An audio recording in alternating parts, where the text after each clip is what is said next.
হেই WhatsApp, প্রায় আজ 2 বছর পর আমি আবার এই চ্যানেলে ভিডিও দিচ্ছি। এতদিন কেন ভিডিও দেইনি, কেন কি ছিল কিচ্ছু বলছি না, খালি এটুকু বলছি যে আজ যেহেতু ভিডিও দিচ্ছি দ্যাটস মিনস আজকে কিছু স্পেশাল আছে। তো দেখো, আমাদের মতো ছোটো বাড়ির ছেলেদের সবসময় একটা স্বপ্ন থাকে, চাই সেটা একটা আইফোন কেনা হোক, কিংবা একটা বাইক কেনা, কিংবা কোনো টেকনিক্যাল জিনিস লাইক ল্যাপটপ অ্যান্ড কম্পিউটার। তো এরকম একটা স্বপ্ন আমারও ছিল। গল্পটা একটু পিছনে যেতে হবে। তখন 2021, সদ্য 10 পাস করেছি। খুব শখ একটা ল্যাপটপ নিব, বাট টাকা নেই।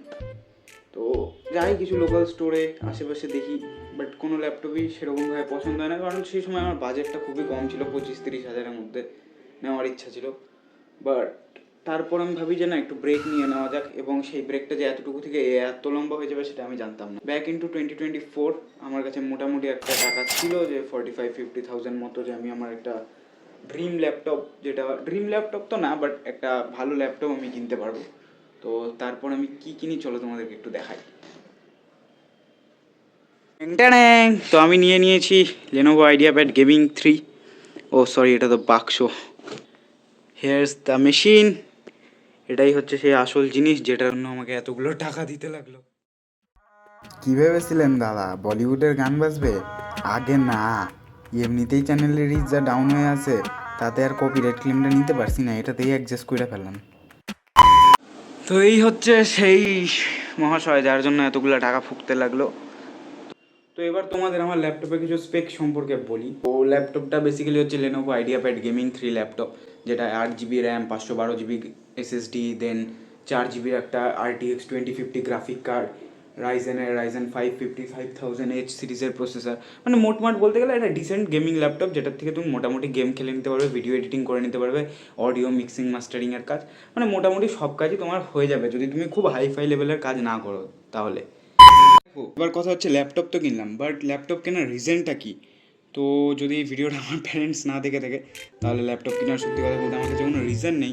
জাস্ট আমার কাছে কিছু স্কলারশিপের টাকা ছিল, অ্যান্ড বাকিটা আমার ফ্যামিলি পে করছিল, তো আমি ভাবলাম ল্যাপটপটা কিনে নিই। জানি একটু অকওয়ার্ড লাগছে শুনতে, বাট দ্যাটস ফ্যাক্ট। তো দেখো, এবার আসা যাক এই ভিডিওর একটু স্যাডেস্ট পার্টে। স্যাডেস্ট পার্ট কেন বলছি সেটা তোমরা এখনই বুঝে যাবে। কারণ দেখো, আমরা মিডিল ক্লাস ফ্যামিলিরা যখনই কোনো দামি জিনিস নিই, লাইক মোবাইল হলো বা কোনো বাইক বা কোনো পিসি ল্যাপটপ, যে কোনো একটা দামি জিনিস যখন আমরা নিই, তখন কিন্তু আমাদের মাথায় এক্সাইটমেন্টের চেয়ে বেশি টেনশনটা থাকে। কারণ একদিকে তো খুশি যে না চলো লাইফে এত বড় একটা জিনিস নিচ্ছি, একটা এত দামি গেমিং ল্যাপটপ বা এত দামি একটা বাইক নিচ্ছি, বাট কোথাও না কোথাও ব্যাক অফ দ্য মাইন্ড ওটাও চলতে থাকে যে ফ্যামিলি কিন্তু খুব হার্ড আর্ন মানি এটা। তখন একটা না গিল্ট ভিতরে মনে হয় কোথাও না কোথাও থেকে যায় যে এত দামি একটা জিনিস নিচ্ছি, যদি কিছু করতে না পারি, যদি এটা থেকে কিছু আর্নই না করতে পারি, যদি এটা 5 মাস 6 মাস 1 বছর পর যদি একটা বাক্স হয়ে পড়ে থাকে। তো এইসব জিনিসও কিন্তু প্রচুর আমাদের, যারা বেসিক্যালি মিডিল ক্লাস আছো, তারা আমার সাথে খুব ভালো রিলেট করতে পারবে। আমাকে একটু কমেন্টে জানাও তোমরা যখন কোনো এরকম দামি জিনিস নাও তোমাদের কীরকম ফিল হয়। তো এটাই যে একটু স্যাটিসফাইড পার্ট বলার কারণ এটাই। তো এইবার সিরিয়াসলি বলা যাক যে এই ল্যাপটপটা আমি কেন নিয়েছি। তো এই ল্যাপটপটা নেওয়ার পিছনে আমার কিছু 2-3টে কারণ আছে। এক হচ্ছে আমি ভিডিও এডিটিংয়ের প্রতি বেশ একটা ইন্টারেস্ট ডেভেলপ করে ফেলি। সো আমি ভিডিও এডিটিং শিখতে চাই, এবং মোবাইলে তো জানোই কত দূর হয়, বাট দ্যাটস ওয়াই আমি ভাবি যে একটা ল্যাপটপ নেওয়া উচিত। এবার এই ভিডিওটা আমি ল্যাপটপে এডিট করেছি, এবং জানাও কেমন হয়েছে। আমি জানি এটা আমার ফার্স্ট এডিটেড ভিডিও, তো এটা খুব একটা ভালো, তো খুব একটা কি হয়তো ভালোই হবে না, এর চেয়ে ভালো হয়তো আমি ফোনে করে দিতে পারবো, বাট ট্রাই করলাম, জানিও কেমন হয়েছে। And that's it for today. দেখা হবে হয়তো আবার কোনো অ্যাচিভমেন্টে। তো ভালো থেকো, ভালো রেখো সবাইকে, এবং জানাও আর ল্যাপটপটা তোমাদের কেমন লাগলো সেটা কমেন্টে জানাও, তোমরা কেমন আছো জানাও, এবং পারলে একটু ভিডিওটা শেয়ার করো, চ্যানেলে রিচ ফিচ তো মরে গেছে। দেখা হচ্ছে নতুন ভিডিওতে, টাটা।